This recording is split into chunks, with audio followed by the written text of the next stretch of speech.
संस्कृताधीतिनः सन्तु सर्वे भारतभूमिजाः। नमो नमः मित्राणि, कैसे हैं आप सब लोग। स्वागत है आप सबका संस्कृतानुरागिणः इस यूट्यूब चैनल में। तो मित्रों, आप जानते ही हैं कि आजकल हम अभिज्ञान शाकुंतलम के चतुर्थ अंक का यहाँ पे शब्दशः अध्ययन कर रहे हैं और अभी तक हमने 7 कक्षाएं देख ली हैं और इसमें हमने 10 श्लोकों को और कुछ कथानक को पढ़ लिया है। ठीक है, और आगे हम इसको जल्दी से समाप्त करेंगे ताकि हम फिर इसके बाद इससे संबंधित प्रश्नों को लेकर के आएँ और उसके बाद कुछ और नया जो टीजीटी में हमारा यूपी टीजीटी के सिलेबस में इसके बाद जहाँ तक हम किरातार्जुनीयम का जो प्रथम सर्ग हमारे सिलेबस में है उसका अध्ययन करेंगे। ठीक है, शब्दशः। तो चलिए देखते हैं, कल हमारी जो कक्षा हुई थी उसमें हमने देखा था ये अनुमत गमना शकुंतला तरुभिरियम वनवास बंधुभिः और परभृत विरुतम कलम यथा प्रतिवचनीकृत में भिरीदृशम, है ना। तो ये हमने कल देख लिया था। तो इसमें क्या होता है कि जब कर्ण ऋषि वहाँ के जो समीपस्थ जो तपोवन तरु आदि हैं तो उनसे क्या करते हैं, आज्ञा लेते हैं। सर्वे ही अनुज्ञायताम, है ना, कहते हैं ना, सेयम याते शकुंतला पतिगृहम सर्वेरनुज्ञायताम। ठीक, तो उसके बाद तुरंत ये श्लोक है, अनुमत गमना शकुंतला तरुभिरियम वनवास बंधुभिः परभृत विरुतम कलम यथा प्रतिवचनीकृत में भिरीदृशम। ठीक है ना। तो ये मैंने बताया था ना आपको कि ये अपरवक्त्र नामक छंद है, उसमें ये श्लोक बोला है। ठीक है ना, कर्ण ऋषि ने। तो उन्होंने कहा है कि अब शकुंतला को क्या वनवास बंधु भी और तरु ही इनके द्वारा क्या अनुमत गमना हो गई है शकुंतला। ठीक है ना। और इन वनवास बंधु भी और तरु भी, इन वृक्षों के द्वारा इन वनवास के जो बंधु बांधव हैं इन्होंने क्या किया है, परभृत यानी कि कोयल, ठीक है, कोयल की मधुर आवाज़ को इन्होंने अपना क्या किया है, प्रतिवचनीकृतम यानी कि अपना प्रत्युत्तर बनाया है। ठीक है ना। तो ये हमने कल देख लिया था। उसके बाद फिर आज का हमारा आगे का पार्ट चलेगा। तो उसके बाद क्या है, आकाशे, है ना। का ये क्या है, आकाशे यानी कि क्या होता है, आकाश में, आकाश से आकाशवाणी होती है। उसके बाद जब शकुंतला को वहाँ से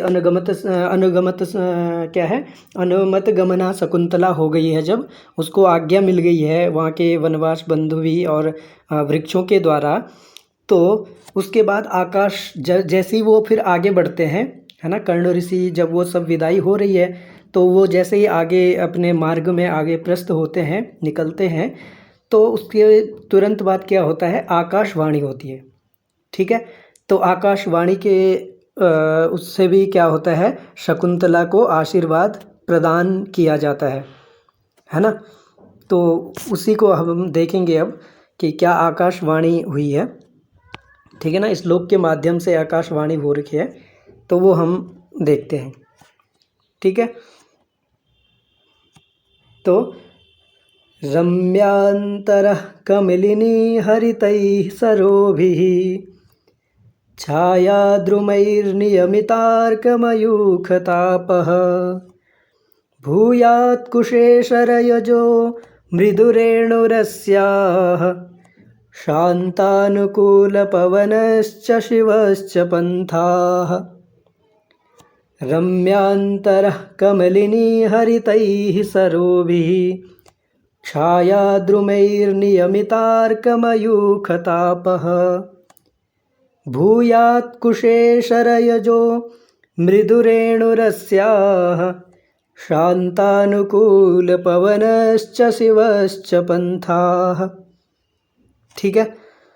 तो यहाँ पे क्या हो रहा है कि आकाश भाषित जो हुआ है, आकाशवाणी जो शकुंतला के लिए हुई है, ठीक है, तो इसमें भी आशीर्वाद दिया है। ठीक है, शकुंतला को आशीर्वाद प्रदान किया गया है। तो क्या आशीर्वाद दिया है, तो यहाँ से लेंगे अस्याहा शकुन्तलायाः। अस्याः शकुन्तलायाः पंथाः भूयात्। यहाँ देखिए भूयात् आशीर्वाद है ना, आशीर्लिंग है ना, आशीर्लिंग भूयात् भूयास्ताम भूयासुः। ठीक है, तो अस्याः यानी कि शकुन्तलायाः पंथाः भूयात्। शकुन्तला का पंथ यानी कि मार्ग क्या हो, क्या हो, तो कहे शिवः। क्या कहे, शिवः। शिवः अर्थात कल्याण, है ना, शिवः अर्थात कल्याण, कल्याणकारी। तो अस्याः पंथाः शिवः भूयात्। अस्याः पंथाः शिवः और भूयात्। तो शकुन्तला का मार्ग कैसा हो, कल्याणकारी हो। ठीक है, फिर कहे शांतानुकूल पवनश्च शिवश्च पंथाः।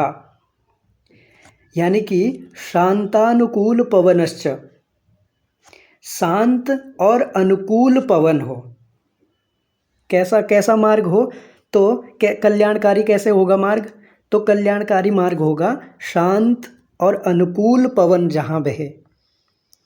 जब शकुंतला अपने पति गृह जा रही है ना, तो उसका जो मार्ग है, अपने पति गृह तक जाने का जो मार्ग है, वो मार्ग कैसा हो, वही यहाँ पे बता रहे हैं। तो वो कह रहे हैं कि कल्याणकारी, शिवः अर्थात कल्याणकारी हो, और शांतानुकूल पवनश्च, कल्याणकारी कैसे होगा, तो वो होगा जहाँ पे शांत शांत मार्ग होगा। ठीक है, और अनुकूल हो। ठीक है, पवन के अनुकूल हो, बिल्कुल मंद मंद पवन जहाँ बह रही होगी, है ना, शीतल पवन जहाँ बह रही होगी, वैसा क्या हो, अस्याः शकुन्तलायाः पंथाः भूयात्। ठीक है, इतना स्पष्ट हो गया। उसके बाद कह रहे हैं, फिर आगे क्या कह रहे हैं कि रम्यांतरः। ये पहली लाइन देखिए, रम्यांतरः। रम्यांतरः अर्थात जो रम्य मतलब रमणीय, है ना, और अंतरः, अंतर मतलब मध्य मार्ग, मध्य वाला भाग, है ना। तो उसका जो मध्य भाग है, यानी कि जो मध्य मार्ग है, मध्य मार्ग क्या होगा, तपोवन आश्रम से लेकर के, उनके आश्रम से लेकर के और हस्तिनापुर दुष्यंत के राजमहल तक का जो मार्ग है, ठीक है, वही क्या है, रमणीय हो। ऐसा कह रहे हैं, रम्यांतरः हो, वो मध्य भाग कैसा हो, वो रम्यांतर हो। तो वो कैसे रम्यांतर होगा, तब कहे कि कमलिनी हरितैहि। पहले इतना देखिए, कमलिनी हरितैहि। अब कमलिनी हरितैहि मतलब ये कह रहे हैं कि कमलिनियों से हरे भरे हो। जिस मार्ग से शकुंतला अपने पति गृह जाएगी, तो वो मार्ग कैसा हो, बिल्कुल हरा भरा हो, कमलिनियों से युक्त हो।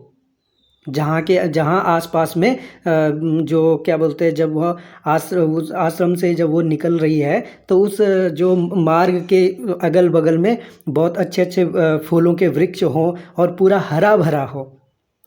ठीक है, उससे कमलिनी हरितैहि रम्यांतरः, कमलिनी से युक्त ऐसा रम्यांतर। ठीक है, अस्याः पंथाः भूयात्। फिर एक और चीज़ बोले, क्या बोले, सरोभिः, सरोभिः रम्यांतरः।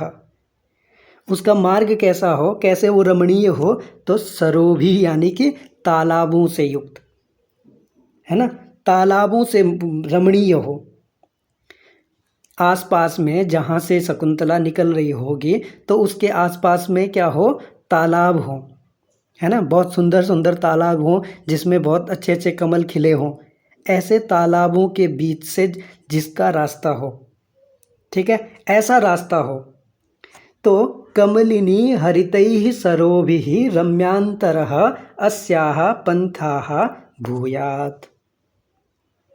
ठीक है, तो कहे कि तालाबों से, जहाँ पे कमलिनियों से हरे भरे और तालाबों से युक्त ऐसे रमणीय मध्य भाग वाला अस्याः यानी कि शकुंतलायाः पंथाः मार्गः भूयात्। ठीक है, ये समझ लिया। उसके बाद दूसरी लाइन देखें, कहे छाया द्रुमैः नियमितार्क मयूखतापः। छाया है ना, छाया जानते ही हैं। द्रुम मतलब, द्रुम होते हैं वृक्ष। ठीक है, तो छाया द्रुमैः, छाया द्रुमैः तृतीया बहुवचन। तो कहे कि छायादार वृक्षों से, छायादार वृक्षों से अर्क, यहाँ पे देखिए अर्क, अर्क मतलब सूर्य। छायादार वृक्षों से अर्क यानी सूर्य के मयूख यानी कि किरणों के ताप को नियमित कर दिया गया है। ठीक है, क्योंकि आकाश से जब वहाँ आकाशवाणी हो रही है तो वो क्या है, निश्चित है कि वहाँ उस पर क्या हो रहा है, वो किसी भगवान वहाँ से आकाशवाणी कर रहे हैं। ठीक है, तो भगवान क्या करेंगे कि जब शकुंतला अपने पतिगृह जा रही होगी तो वह ये कह रहे हैं कि जो शकुंतला का मार्ग हो हम ऐसा ऐसा उसको बना देंगे, है ना। तो ज़रूरी तो नहीं है कि आश्रम से लेकर के और दुष्यंत के घर तक पूरा ऐसा ही होगा, लेकिन शकुंतला का चरित्र, शकुंतला इतनी वहाँ के प्रकृति प्रेमी और सबसे प्रेम करने वाली, है ना। आश्रम में बहुत अच्छे और सुशील एक शकुंतला एक लड़की है ना वहाँ की। तो उसको उससे जब वो आज अपने पतिगृह जा रही है, जब वो अपने ससुराल जा रही है, तो उससे सब लोग क्या हैं, अपना अपना उसको आशीर्वाद दे रहे हैं। ठीक है, तो भगवान भी उसको आशीर्वाद, ठीक है, दे रहे हैं। तो भगवान उसको आशीर्वाद रूपी क्या दे रहे हैं कि तेरा मार्ग जब तू निकले तो तुझे चाहे वो कितनी भी धूप आए तो तुझे धूप ना लगे, है ना। और आसपास का माहौल कैसा हो, तो कमलिनियों से हरा भरा हो, है ना, कमलिनियों से हरा भरा हो, और वहाँ पे क्या हो, तालाब हो, उससे रमणीय जैसा मार्ग हो। ठीक है, और शिवश्च पंथाः हो, तो ऐसा ऐसा वो कह रहे हैं। फिर दूसरा ये हमने देखा था कि छाया द्रुमैः नियमितार्क मयूखतापः, छायादार वृक्षों से नियमित कर दिया है अर्क यानी कि सूर्य के किरणों के ताप को, है ना। सूर्य की किरणें जो हैं वो क्या हो गई हैं, जब वहाँ पे छायादार वृक्ष हैं, बड़े बड़े छायादार वृक्ष हो गए हैं, उसके जो मार्ग है जहाँ से वो चल रही है, ठीक है, तो वहाँ पे क्या हो, बड़े बड़े वृक्ष हो, सघन वृक्ष हो, जिससे क्या हो, सूर्य की किरणें यानी कि सूर्य अर्क की मयूख यानी कि किरणें, ठीक है, तो सूर्य के किरणों का ताप तेरे मार्ग तक न आए, ताकि तुझे जाने में दिक्कत हो, परेशानी हो, है ना। तो उसको क्या कर दिया है, नियमित कर दिया, यानी कि उसको रोक लिया है। ठीक, तो ऐसा क्या हो, ऐसा अस्याः पंथाः यानी कि शकुंतलायाः मार्गः भूयात्। ठीक है, उसके बाद तीसरी लाइन में कुशे शयरजो मृदुरेणुरस्याः, कुश यहाँ तक, कुशे शयरजो मृदुरेणुः। कुशेशय मतलब कुशेशय इति कुशेशयः, है ना। कुश मतलब क्या होता है, कुश तो एक आप जानते ही हैं, है ना, कुश जो होता है, और जिसको जो दर्भ होता है ना, दर्भ भी कुश का ही पर्याय है। तो कुशेशय मतलब कुश का मतलब एक ये भी होता है, जल भी होता है। तो जलेशय मतलब जल में कौन शयन करता है, तो कमल। कुशेशय मतलब कमल। ठीक है, तो कह रहे हैं कि कुशेशय रजो, कुशेशय मतलब कमल के रज यानी कि पराग से मृदु रेणु, मृदु मतलब कोमल, रेणु मतलब धूल, है ना। तो कमल के पराग से क्या हो जाए, कोमल हो जाए रेणु, धूली। ठीक है, ऐसा मार्ग अस्याः पंथाः भूयात्। कैसा हो जाए शकुंतला का मार्ग? तो शकुंतला का मार्ग ऐसा हो जाए जहाँ पे कुशेशय रज मृदु रेणु, मतलब कमल के परागों से जो धूली क्या हो गई है, कोमल कोमल सी हो गई होगी, ऐसा शकुंतला का पंथा भूयात। ठीक है, तो इतना स्पष्ट हो गया होगा, है ना। क्या क्या हो, तो सबसे पहले बोले अस्याह, एक मिनट देखिए क्या बोले, अस्याह अस्याह अस्याह अर्थात शकुंतलायाः पंथाः शिवश्च भूयात्, शिवः भूयात्। शकुंतलायाः पंथाः शिवः यानी कि कल्याणकारी होवे।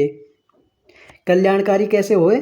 तो शांतानुकूल पवनः च, शांतानुकूल पवन से, जहाँ पे क्या हो, मंद मंद हवा बह रही हो, ठीक है, शांत और अनुकूल वायु से युक्त हो, ठीक है, और वो कैसा मार्ग हो, कल्याणकारी मार्ग हो। ठीक है, फिर क्या कह रहे हैं कि कमलिनी हरितैः सरोभिः रम्यांतरः, क्या, कमलिनी हरितैः सरोभिः रम्यांतरः अस्याः पंथाः भूयात्। कमलिनियों से हरे भरे तालाबों से रमणीक मध्य भाग वाला इस शकुंतला का मार्ग होवे। ठीक, उसके बाद क्या कहें, छाया द्रुमैः, यानी कि छायादार वृक्षों से नियमित कर दी गई है, यानी कि रोक दी गई है, अर्क यानी कि सूर्य के मयूख मतलब किरणों को, ठीक है, मयूख मतलब सूर्य के किरणों के ताप को रोक दिया गया हो, ऐसा अस्याः पंथाः भूयात्। ठीक, तीसरी लाइन में कह दिए कि कुशेशय रजो मृदु रेणुरस्याः, कुशेशय यानी कि कमल के परागों से, रज मतलब पराग, ठीक है, कमल के परागों से जो धूली मृदु यानी कि कोमल हो गई है, ठीक है, ऐसा शकुंतला का मार्ग होवे। ठीक है, तो ये आकाशवाणी के द्वारा शकुंतला को क्या मिला है, आशीर्वाद मिला है। ठीक है ना, तो ऐसा ऐसा शकुंतला का मार्ग होवे, ताकि शकुंतला को जाने में कोई कठिनाई ना हो, कोई परेशानी ना आए, है ना।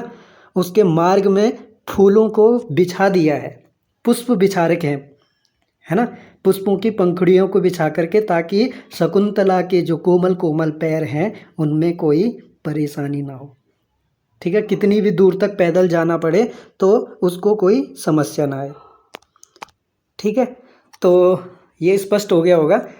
उसके बाद फिर जब उसको आशीर्वाद मिल जाता है तो फिर उसके बाद क्या होगा उसको देखते हैं।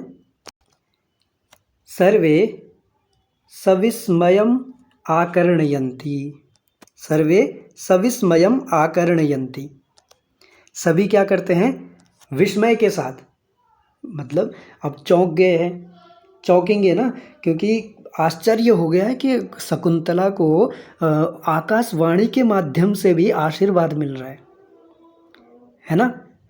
क्योंकि अभी तक तो हमने ये देखा था कि वहाँ के तपोवन के जो वृक्ष थे और वहाँ के जो बंधु बांधव थे, वनस्पतियाँ आदि थी, उनके द्वारा तो अनुमत गमना हो गई थी हमारी शकुंतला, लेकिन आशीर्वाद आकाशवाणी के द्वारा भी शकुंतला को मिल गई है। इसलिए क्या हो जाते हैं, सविस्मयम, आश्चर्यचकित हो जाते हैं, आश्चर्य के साथ कर्ण मतलब कानों को लगा करके इस चीज़ को सुनते हैं। क्या सुनते हैं, जो हमने अभी श्लोक पढ़ा है, रम्यांतरः कमलिनी हरितैः सरोभिः।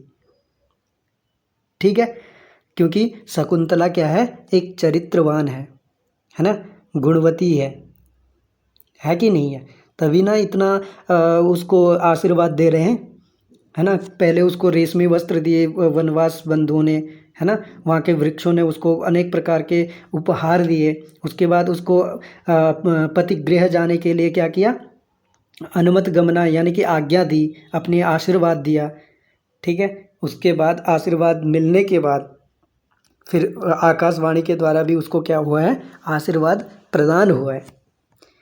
ठीक है ना, तो उसके बाद सभी क्या करते हैं, कान लगा करके विस्मय के साथ सुनते हैं। उसके बाद फिर क्या होता है, गौतमी कहती है, ठीक है ना। गौतमी जो वहाँ की अध्यक्षा है आश्रम की, वो कहती है, क्या कहती है, जाते, शकुंतला के लिए कह रही है, क्या कह रही है, जाते ज्ञाति जन स्निग्ध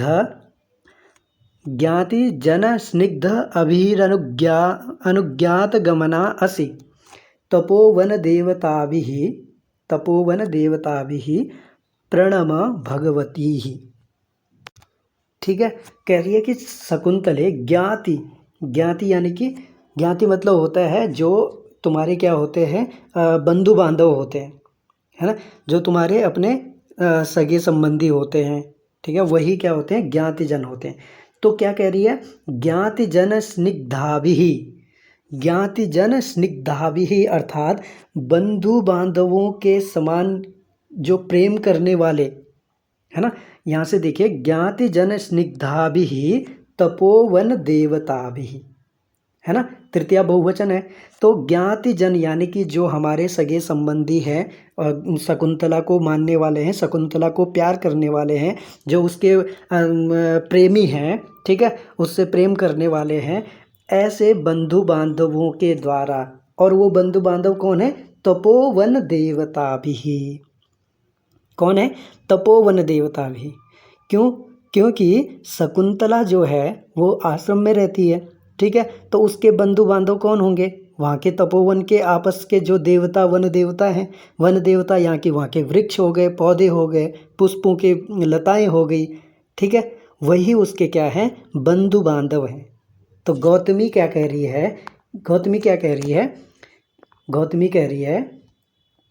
कि जाते, हे पुत्री, ज्ञाति जन स्निग्धाभिः तपोवन देवताभिः, तब इनके द्वारा अनुज्ञात गमना असि।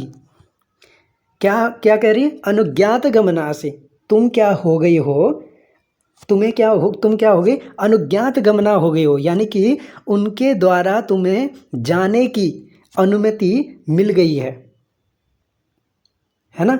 क्या हो गया है, ज्ञाति जन स्निग्धाभिः तपोवन देवताभिः अनुज्ञात गमना असि, है ना।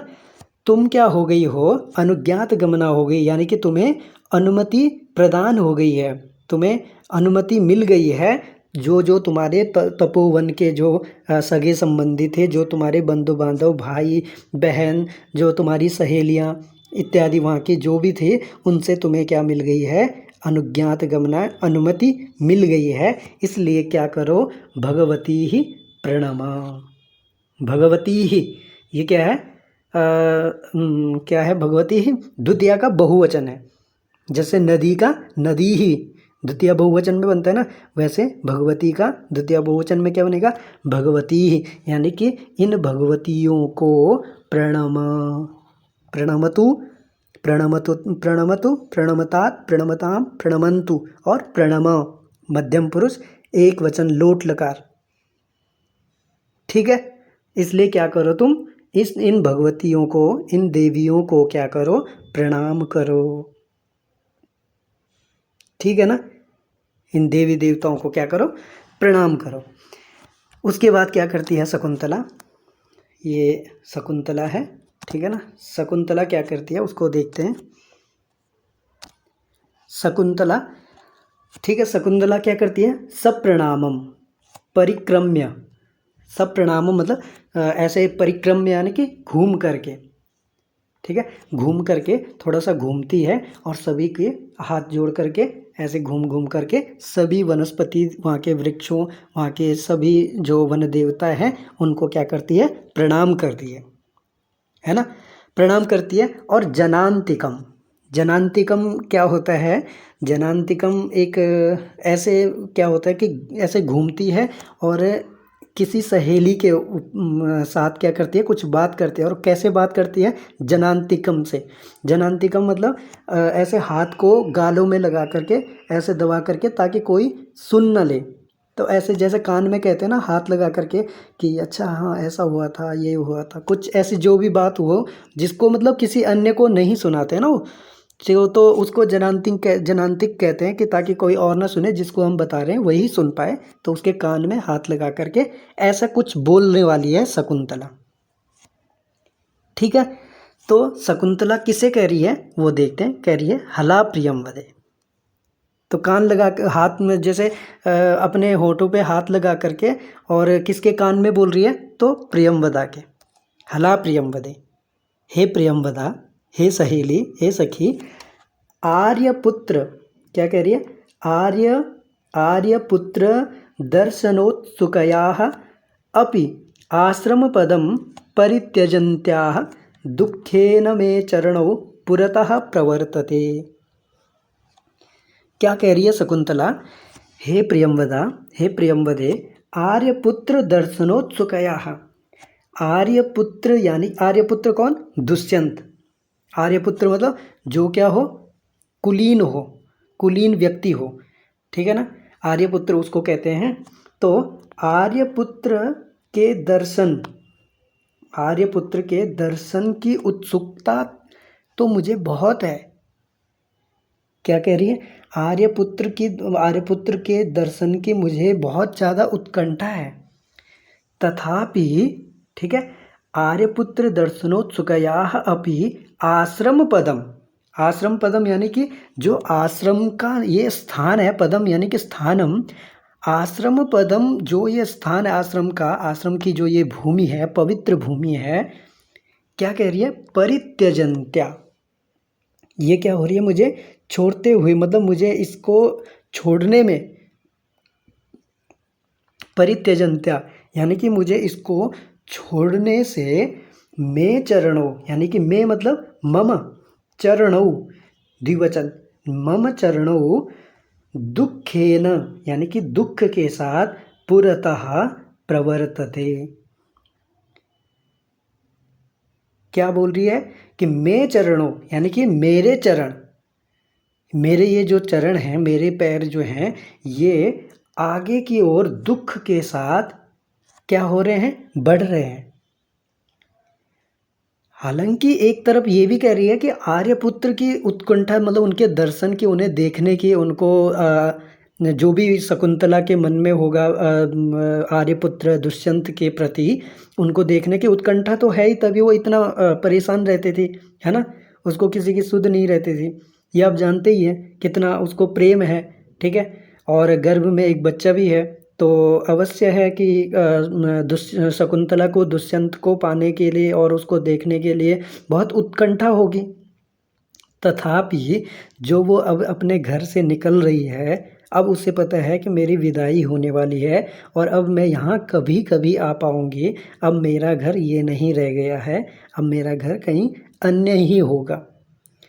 तब कह रही है कि आश्रम पदम, ये जो आश्रम की भूमि है, जो ये हमारे तपोवन की पवित्र भूमि है, इसको छोड़ने का मेरा मन नहीं कर रहा है। बड़े दुख के साथ मेरे जो चरण हैं, मेरे जो दोनों पैर हैं, वो बहुत दुखी के साथ बहुत आगे बढ़ रहे हैं, मेरा मन नहीं हो रहा है, बहुत अंदर से उसको बहुत ज़्यादा क्या हो रहा है, दुख हो रहा है अपने मायका को छोड़ने में। हर किसी स्त्री को, हर किसी लड़की को, चाहे उसके पति गृह कितना भी अच्छा होगा, कितना भी उसके घर में उसको कोई समस्या नहीं होगी, कोई दिक्कत नहीं आती होगी, उसके पति उससे बहुत प्रेम करते होंगे, वहाँ के सब लोग अच्छे होंगे, लेकिन जब भी एक लड़की अपने घर से छोड़ करके अपने ससुराल की ओर जाएगी तो निश्चित उसके आँखों में आंसू आ जाएंगे। ये होता है ना, ये हमें ज़रूर देखने के लिए मिलता है, क्योंकि अपना घर और अपने माता पिता का घर कभी फिर क्या होता है, ऐसा कहीं नहीं मिलता है, ठीक है ना। तो इसीलिए वो भी शकुंतला भी कह रही है कि मुझे इस भूमि को छोड़ने में बड़ा कष्ट हो रहा है। तब प्रियमवदा क्या कहती है, प्रियमवदा कह रही है, क्या कह रही है, प्रियमवदा कह रही है, न केवलम तपोवन विरह कातरा सखी एव। प्रियमवदा चंचल है, तुरंत कह रही है, क्या कह रही है, न केवलम सखी एव, न केवलम सखी एव, ये कोई मतलब सखी के लिए मतलब तुम्हारे लिए ही नहीं, ये कह रही है तपो विरह कातरा, तपोवन विरह कातरा, तपोवन जो ये हमारा तपोवन के वियोग से, क्या कह रही है, तपोवन विरह कातरा, तपोवन के विरह से कातरा यानी कि दुखी केवल मेरी सखी तुम ही नहीं हो। क्यों? त्वयो क्या कह रही है? त्वया उपस्थित वियोगस्य तपो तपोवन तपोवनस्यापि तावत् समवस्था दृश्यते। त्वया उपस्थित वियोगस्य तपोवनस्यापि तावत् समवस्था दृश्यते। त्वया उपस्थित यानी कि तुम्हारे द्वारा ही ये उपस्थित किया गया है ये वियोग, क्योंकि तुम ही ना जा रही हो अपने दुष्यंत के यहाँ, अपने ससुराल तुम ही तो जा रही हो। तुम्हारे कारण तो इतना ये वियोग हो रहा है, तुम्हारे कारण तो सब लोग दुखी हो रहे हैं, कारण तो तुम ही हो। इसीलिए कह रही है ना कि न केवलम तपोवन विरह कातरा सख्ये, वो केवल तुम ही नहीं हो यहाँ से विरह होने के कारण दुखी, हे सखी तुम ही नहीं हो। और जबकि त्वया उपस्थित वियोगस्य, तुम्हारे द्वारा ये क्या किया गया है? ये वियोग उपस्थित किया गया है ना। तुम्हारे कारण तो क्या हो रहा है? तपोवन विरह हो रहा है। तपोवन फिर कह रहे तपोवनस्यापि तावत् समवस्था दृश्यते। इस तपोवन की भी तावत् समवस्था दृश्यते। इस तपोवन की, जो ये हमारा आश्रम है, इसकी भी ऐसी ही अवस्था हो रही है, ऐसी समवस्था दृश्यते दिखाई दे रही है। ठीक है, इसकी भी क्या हो रखी है? तुम्हारे समान ऐसी ही अवस्था दिखाई दे रही है। ये भी बहुत ज़्यादा आश्रम में जितने भी यहाँ के लोग हैं, आश्रम में जितने भी यहाँ के वृक्ष, यहाँ के मृग, यहाँ के पेड़ पौधे इत्यादि सभी क्या हैं? दुखी हैं। सब तुम्हारी तरह क्या हैं? दुखी हैं। और तुम दुखी हो भी तो कोई दिक्कत नहीं। क्यों? यही कहना चाह रही है प्रेमवदा, क्योंकि ये तो त्वया उपस्थित वियोग है, ये तो तुम्हारे ही द्वारा उपस्थित किया गया वियोग है, और तुम ही ऐसा कह रही हो। तुम्हारे चक्कर में यहाँ हम लोग और सभी लोग क्या हैं? दुखी हैं, ऐसा प्रियंवदा कहती है ना। फिर उसके बाद ये आर्या छंद में, ठीक है, आर्या छंद में एक श्लोक भी बोल देती है। कौन? प्रियंवदा। ठीक है, कौन बोल रही है? आर्या छंद में प्रियंवदा बोल रही है। ठीक है ना, तो ये भी आपको याद रखना है, किसने बोला है ये श्लोक? प्रियंवदा। ठीक है ना। तो प्रियंवदा एक श्लोक के माध्यम से फिर शकुंतला को बोलने वाली है। क्या बोलती है? उद्गलित दर्भकवला मृग्यः परित्यक्त नर्तना मयूराः अपसृत पाण्डुपत्रा मुञ्चन्त्यश्रूणीवलताः। उद्गलित दर्भकवला मृग्यः परित्यक्त नर्तना मयूराः अपसृत पाण्डुपत्रा मुञ्चन्त्यश्रूणीवलताः। अब देखिए, जब उसने अभी पहले कहा था ना कि त्वया उपस्थित वियोगस्य, है ना, ये तो तुम्हारे द्वारा ही क्या किया गया है? ये तुम्हारे ही द्वारा उपस्थित किया गया वियोग है ना।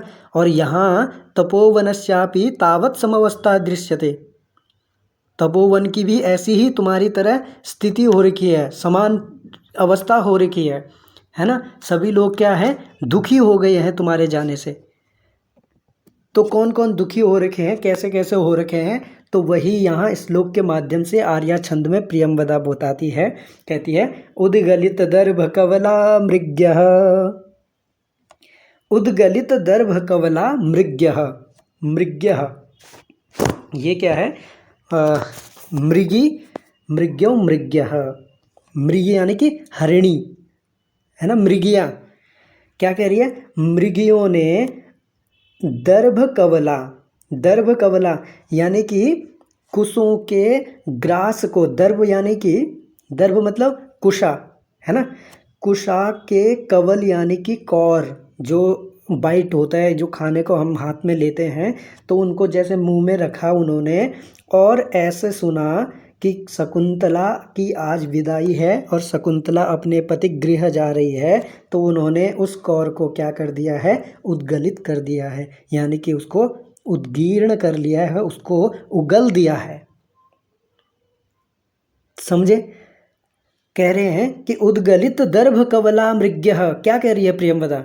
प्रियंवदा कह रही है कि मृगियों ने जैसे ही ये सुना कि आज हमारी सहेली, आज हमारी दीदी क्या करने वाली है, वहाँ जाने वाली है, उसकी विदाई होने वाली है, वो दुष्यंत के पास अपने ससुराल को जाने वाली है, तो वो क्या कर रहे थे, अपने कुशा और दर्भ उनको बहुत प्रिय होता है मृगियों को।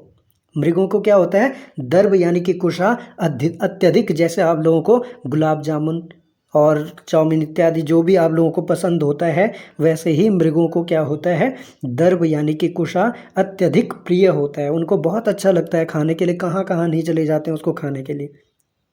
तो लेकिन जैसे ही उन्होंने सुना कि आज शकुंतला की विदाई हो रही है, शकुंतला जा रही है, तो उन्होंने जिसने भी अपने मुंह में रखा था वो घास जो कुशा थी, अपने मुंह में रखते ही जैसे ही सुना उन्होंने एक दूसरे से, तो उन्होंने तुरंत उसको उगल दिया, बाहर फेंक दिया। इतना दुख उनको हो रहा है।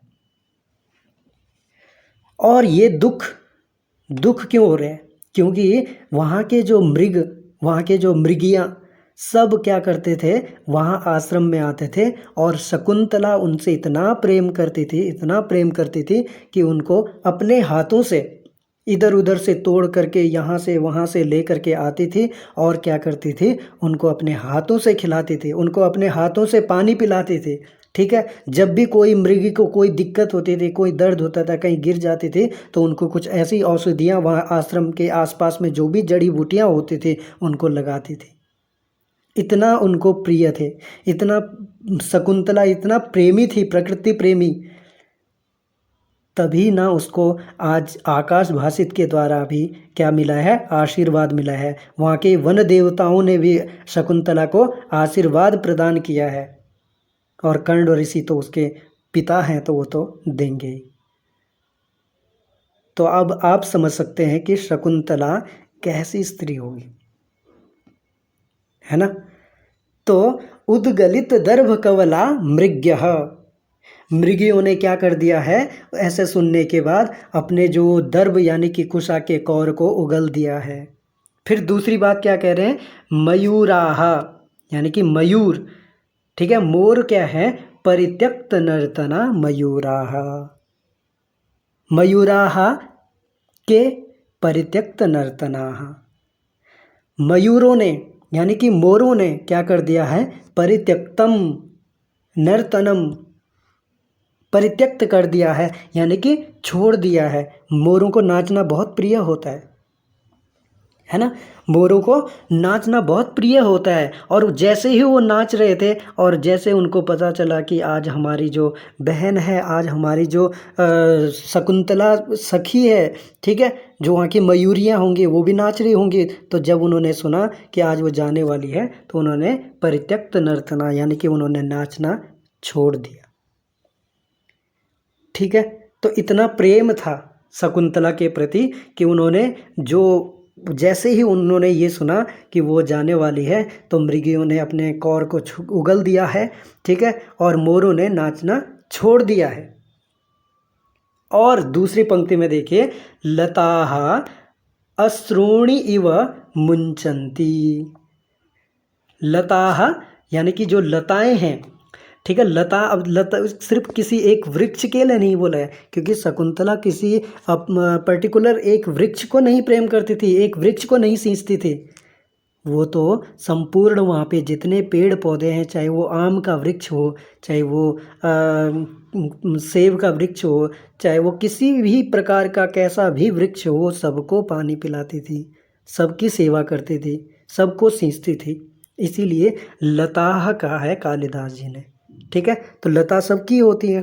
तो लताः अश्रूणि इव मुंचन्ति, क्या कहा कि लता, जो लताएं हैं, ठीक है, जो लताएं हैं तो वो क्या हैं, आंसुओं को अश्रूणि इव मुंचन्ति, यहाँ पे उत्प्रेक्षा, ये इव है, ये उत्प्रेक्षावाचक है, ठीक है, उत्प्रेक्षावाचक है। तो अश्रूणि बहुवचन है, तो अश्रूणियों को मतलब आंसुओं को मुंचन्ति छोड़ रहे हैं, बहा रहे हैं, मानो क्या कर रहे हैं, मानो लताएं, तो अब देखिए पेड़ पौधे लता इत्यादि ये आंसू तो नहीं बहा सकते हैं, लेकिन ऐसा कालिदास ने संभावना की है इसीलिए इव लिखा है ना कि क्या कहा है कि लताः अश्रूणि इव मुंचन्ति, मानो ऐसा लग रहा है कि जो वहाँ के लता हैं, जो वहाँ के वृक्ष हैं, वो क्या कर रहे हैं कि मुंच अश्रूणि इव, आंसू बहा रहे हैं। तो कैसे बहा रहे हैं? अपसृत पांडुपत्रा, अपसृत पांडुपत्रा, पांडु यानी कि पीला, पीले पत्तों को, अपसृत पीले पत्तों को क्या कर रहे हैं? मतलब नीचे गिरा रहे हैं। जो वहाँ के वृक्ष हैं तो वहाँ पे जो क्या कर रहे हैं, जो उनके जो पीले पीले पत्ते हैं, पांडुपत्र हैं, उनको क्या कर रहे हैं? अपसृत यानी कि छोड़ रहे हैं, है ना, उनको छोड़ रहे हैं। अपसृत पीले पत्तों को ऐसा छोड़ रहे हैं, तो उससे कालिदास जी ऐसा संभावना कर रहे हैं कि मानो ये लताओं के आंसू गिरा रहे हैं। ऐसे मतलब उन्होंने संभावना की है कि ये क्या कर रहे हैं, ये लताएं अपने आंसुओं को गिरा रहे हैं पीले पीले पत्तों के माध्यम से, ऐसा बता रहे हैं। ठीक है, तो इतना स्पष्ट हो गया ना। तो ये आप समझ सकते हैं कि एक वृक्षों को भी रुलाना ये सिर्फ कालिदास जी के हाथ में है ना।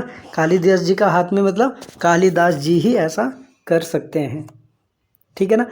तो उसके बाद देखिए कितना आनंद आता है कालिदास जी का अध्ययन करने में, क्या क्या उनके विचार हैं, कैसे कैसे उन्होंने उनकी सोच तक कहाँ कहाँ से उन्होंने उदाहरणों को रखा है। उसके बाद ठीक है, उसके बाद फिर शकुंतला, शकुंतला कहती है, ठीक है ना। शकुंतला क्या कह रही है? शकुंतला कह रही है स्मृत्वा, स्मरण करके, कुछ याद करके, तात, तात ये उनके लिए है, कर्णों के लिए, पिताजी, ठीक है। लता भगनीम वन ज्योत्स्नाम तावद आमंत्रिष्ये, लता भगनीम, लता भगनी, लता बहन को, वन ज्योत्स्ना, कौन कौन है भगनी? वन ज्योत्स्ना। शकुंतला की बहन कौन है? शकुंतला की बहन है वन ज्योत्स्ना। उसने क्या कर रखा है? वहाँ की जो वन ज्योत्स्नाएं, वहाँ की जो लताएं, वहाँ के जो पेड़ पौधे, उनको अपने भाई बहन बना रखा है ना। तो कह रही है कि तात, हे पिताजी, लता भगनीम, जो लता भगनी है मेरी, वन ज्योत्स्ना, तावद आमंत्रिष्य, वन ज्योत्स्ना को क्या करो, उससे मैं क्या करूँ, उसको थोड़ा सा बुला लीजिए, उससे मैं विदाई ले लेती हूँ, है ना। पहले स्मरण किया, याद किया, और उसको याद आया कि मेरी वन ज्योत्स्ना, मेरी भगनी, मेरी सखी, उसको भी मैं क्या करूँ, मिल करके चली जाऊँ, उससे भी विदाई ले लूँ। तो इसलिए अपने तात से कह रही है, अपने पिताजी से, थोड़ा उसको भी बुला लीजिए, है ना। तो वन ज्योत्स्ना कोई आ तो नहीं जाएगी कर्णों के बुलाने से, लेकिन ये क्या है, प्रकृति का प्रेम है, शकुंतला का प्रेम है ना। शकुंतला का प्रेम है, तभी ना कह रही है ना। तो फिर क्या करते हैं कर्ण ऋषि? तो काश्यप यानी कि कर्ण ऋषि भी कहते हैं, क्या कहते हैं? अवेयमी यानी कि अरे जानामी, मैं जानता हूँ, ते यानी कि तव, ते, एक सेकंड, ये पेन थोड़ा सा चल नहीं रहा है,